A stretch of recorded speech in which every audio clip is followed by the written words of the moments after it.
the road to riches, listen, this is what you find. The good news is, you came a long way. The bad news is, you went the wrong way. Think being broke was better. A life that's better than yours. No such thing as a life that's better than yours. Think being broke was better. A life that's better than yours. No being such broke was thing, better. no such thing. All right, welcome back to another episode of Virtual Professional Development. And I wanted to change it up just a little bit, and I wanted to speak directly to students. So this professional development is actually for the teenagers in the room. Today, we're going to be talking about insecurity, self-esteem, some of the challenges that everyone faces as a teenager. And I wanted to just share a few observations that I've made. So the title of our presentation today is Rewriting Your Self-Story. So today we're going to explore practical strategies to overcome insecurity, cultivating self-esteem, redefine your narrative as a Uniondale High School student. Now, if you are a teenager and you tell yourself, I have no insecurities, you are lying. This is a very interesting time of your life. Adolescence poses a lot of challenges that you will have to face. And I wanted to talk about it just a little bit. So, insecurity and self-doubt can be powerful obstacles that hold us back from reaching our full potential. This presentation will explore practical strategies to overcome these challenges and rewrite the narrative of our self-perception. And now when I think about self-doubt, there's an image that comes to mind. This guy right here. If you take a really close look, yes, that is your principal, Dr. Sean Brown, in high school. And I want you to take special notice of a couple of things here. Notice the hair. No one knows what's going on with the hair. Loud, abrasive, just simply out of control. People in high school that know me will laugh when they see this because this is the person that they probably will remember more than anything else. And there was a lot of self-doubt. When I think about that term self-doubt, and I think about myself as a teenager, I really didn't know who I wanted to be. I didn't know if I wanted to be a gangster. I didn't know if I wanted to be religious. I didn't know if I wanted to be a romantic lover. I did not know. And that poses a lot of doubt in yourself because you're trying to figure out where do you fit in with this thing called high school. So interesting place to be. When I think about all these different terms, you got to think about all of the challenges that you guys are facing. There's a high rate of anxiety and depression, according to Pew Research. 70% of teens cite anxiety and depression as a major problem amongst their peers. The impact of social media. We are looking at false representations of people every single day that creates a reality for us that we start to wrestle with. That means that you're looking at images of people overly exposed, 1,000 different filters, and you start to think, man, am I as good as this person that's portraying to be someone that they're just simply not? Here it says constant exposure to idolized images on social media platforms can contribute to negative body image and low self-esteem amongst teenagers. Now, what happens when you hear this is you go, yeah, I heard about that before, but you don't necessarily know how it works. You'll be on social media for about 3 or 4 hours looking at all of the cool teens. And then for some reason afterwards, you take a look at yourself in the mirror. And that's when it starts. You start to compare yourself. Just a little bit. Academic pressures and expectations. The pressure to excel academically coupled with the fear of failure can lead to significant stress, insecurity amongst most high school students. I want to talk about this a whole lot. This is a very important point to me. Your peer relationships. Many of you are calling people with friends that do not like you at all. They don't like anything about you at all. Notice when something good happens, they're the first person to go, it's not that important. Notice when you share your aspirations and your dreams or your hopes, we're the first person to go, yeah. And this is how it usually happens. Are you doing too much? because you dressed up. Or if he excelled in something, they go, oh, you're just being arrogant. So a lot of us are suffering because of our peer selection or the people that we title as our peers. They don't like you. It's hard. It's hard to swallow. It's a hard truth to swallow. Next, family expectations and pressures. High parental expectations and family conflicts can contribute to feelings of inadequacy and insecurity amongst adolescents. Now, this is difficult because you're young and you still live at home with your parents, but this is the trick. When your parents talk to you, you have to respect them and you have to value what they say. But besides listening to what they say, look at the fruit of their lives. And what I mean by that is sometimes you're listening to a parent that's telling you to excel academically, do your very best. Then you ask, hey, mom or dad, how are we in school? And that's where the hypocrisy comes in. And you start asking questions. If you grow up in a household like me, there's certain things you just don't ask. But you feel it, right? So family expectations and pressures can be a lot, especially if you're in a household with a person who deep down inside you feel is kind of hypocritical with the things that they're saying, right? Oh my gosh, look at this disgusting thing here. Yes, this is a picture of me in high school. Funny thing about this picture is this is the only picture I could afford was the proof. I couldn't afford anything else. You know, you get a lot of size and anything else. I would just take the proofs every year and like that's all I had going on. And I wanted to talk about the transition from the other guy to this guy. Here it says unlock the power of self-reflection. Self-reflection is a powerful tool for personal growth and development. By taking the time to examine our thoughts, emotions, and behaviors, we can gain valuable insights into who we are. Self-reflection is super important, especially as teenagers, because you have to understand that there's some things that you just don't see about yourself. And if you take a moment, just a second, to reflect and think, could I be wrong? That's very difficult for a lot of teenagers. It's almost impossible for them to say, I could be wrong, right? So you want to be reflective. Proven strategies for self-compassion. Cultivating self-compassion. I wanted to stop here for a little bit because the people that are the most compassionate with everyone else, you forgive family members, friends, parents. You forgive everybody. You know, the one person most teenagers have a hard time forgiving? Themselves. Because they feel like everybody is worthy of being forgiven except themselves, which is weird, right? Think about the amount of people that have betrayed you, that have done you wrong, and you said, it's all right, I forgive you. Sincerely. But you don't do it to yourself and you don't forgive yourself enough. So self-compassion is really big for teenagers.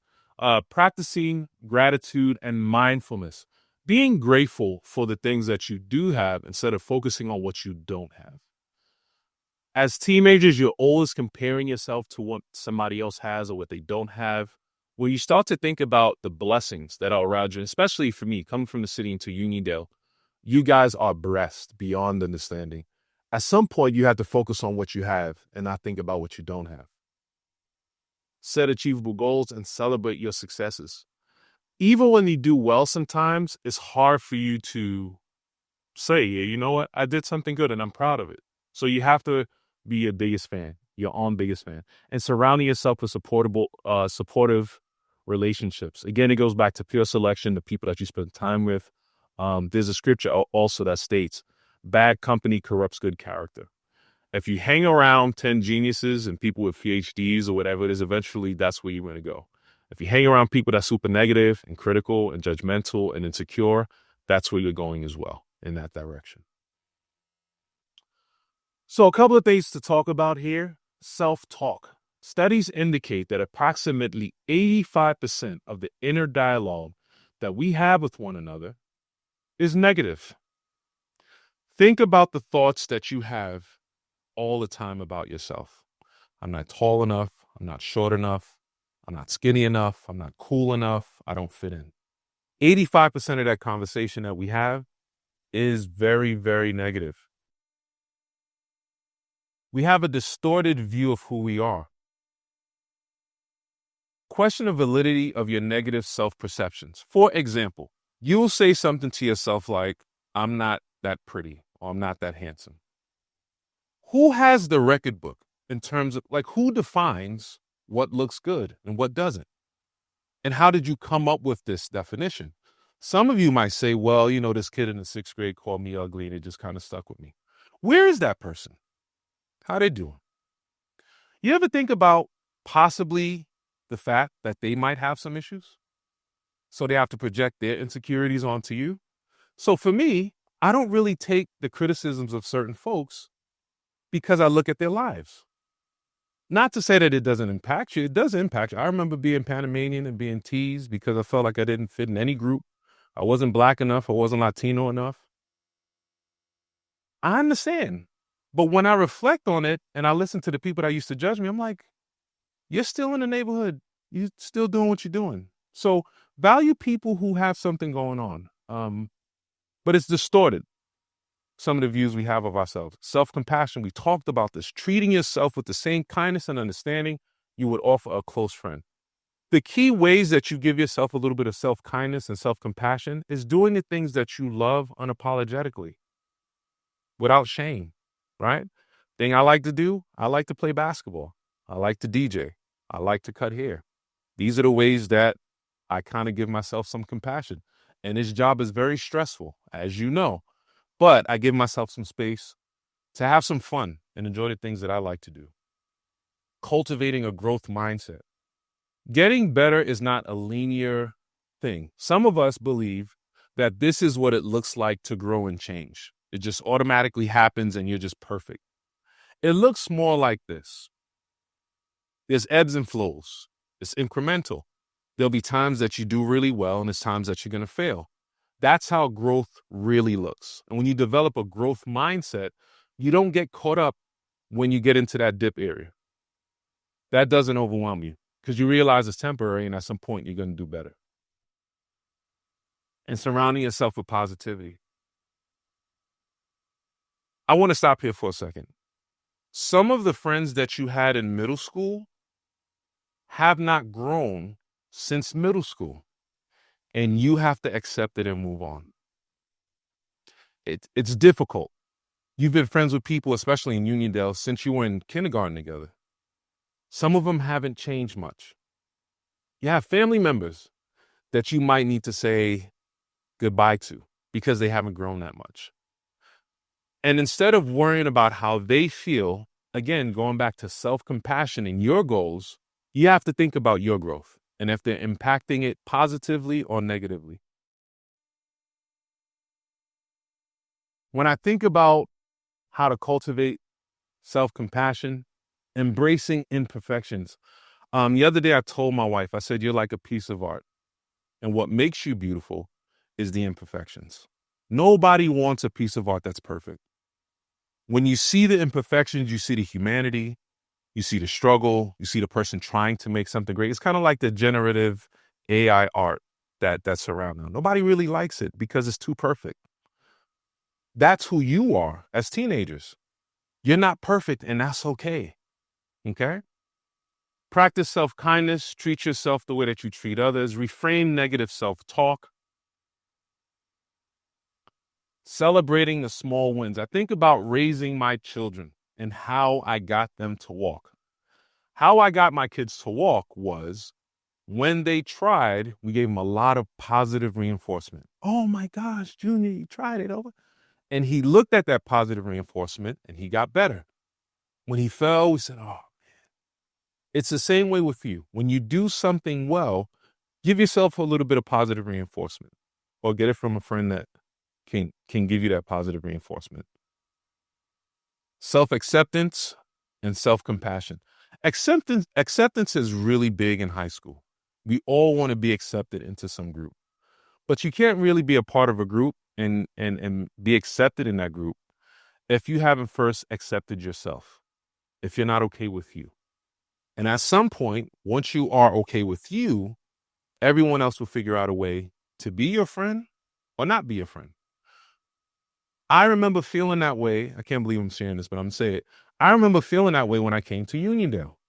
I'm like, man, I want the kids to like me. I'm trying to figure out how can I, be this person. And then I realized I'm never going to fit in here. I'm never going to fit in here because I'm from a different place. And on top of that, I don't want to fit in. I don't want to be accepted by everyone because I don't think I necessarily need to. It's the same way with you. Some of the groups you're not fitting into is because you have a whole better story that's about to hit you, as opposed to being with those knuckleheads. That's why they don't accept you. You go to class, you do the right thing, makes them feel uncomfortable. Meditation. Oh my gosh, guys, I meditate every single day.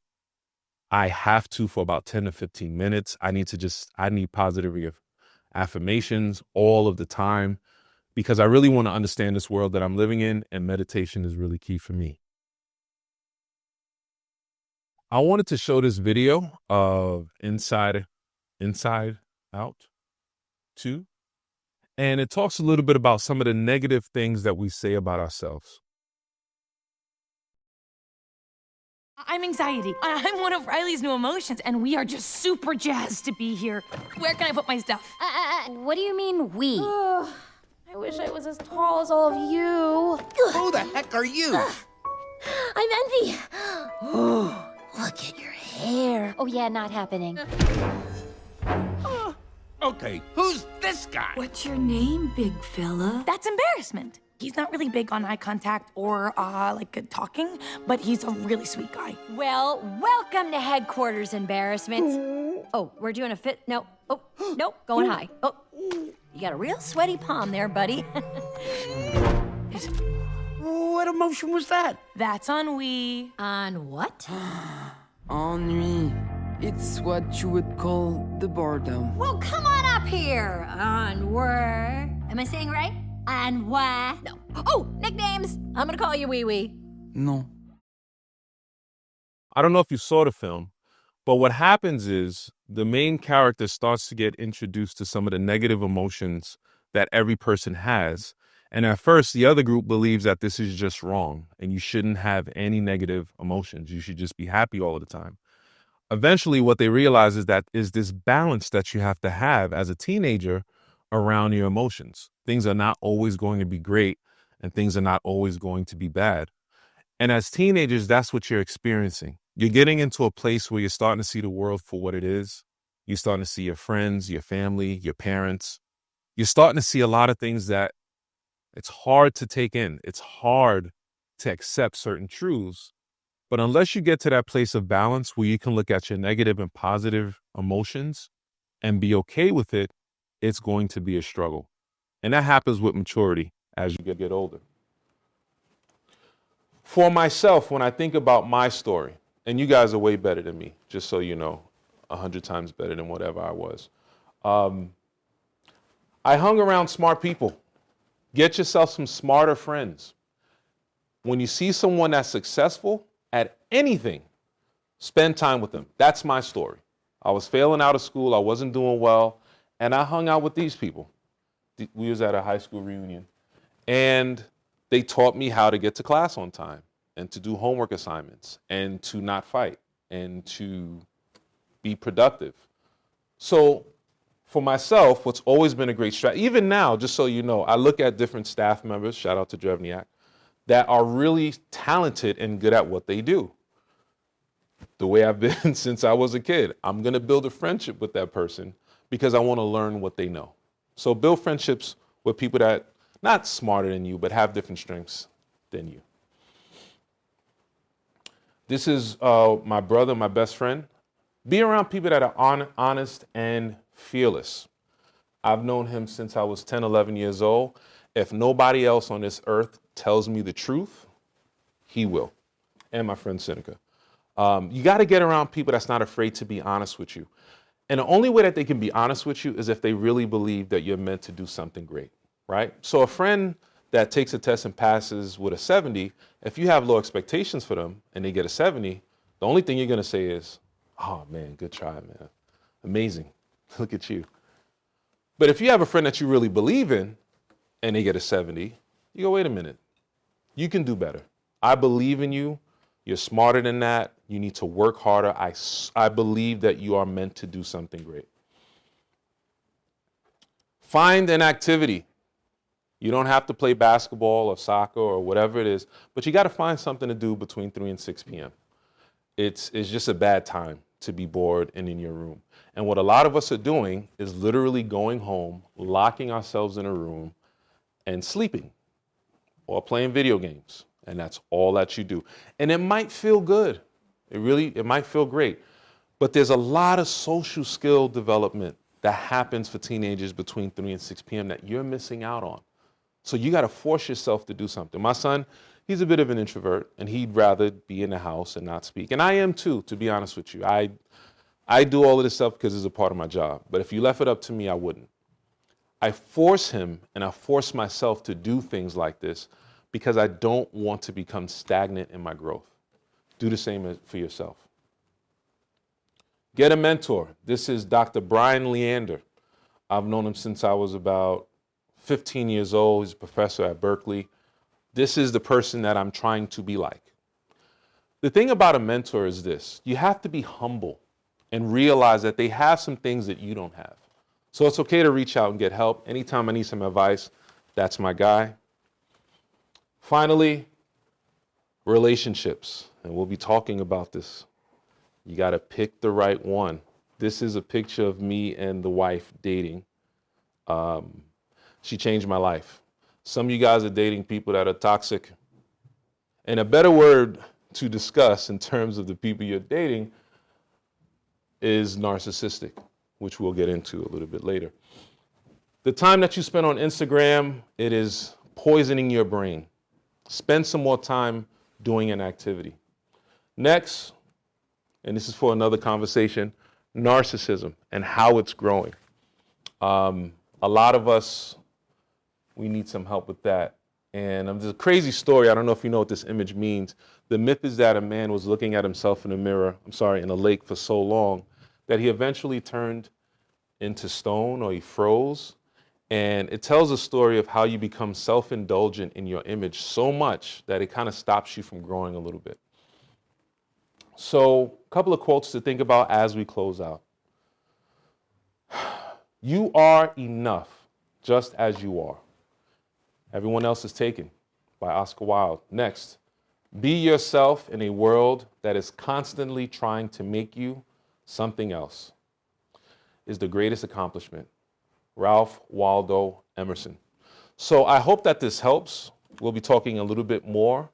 And for all of the parents and teachers that are working with teenagers, you were a teenager once as well. Be patient, be loving. They will get through this crazy portion of their life, but they need you to stay engaged. Thank you so much. Have a good day.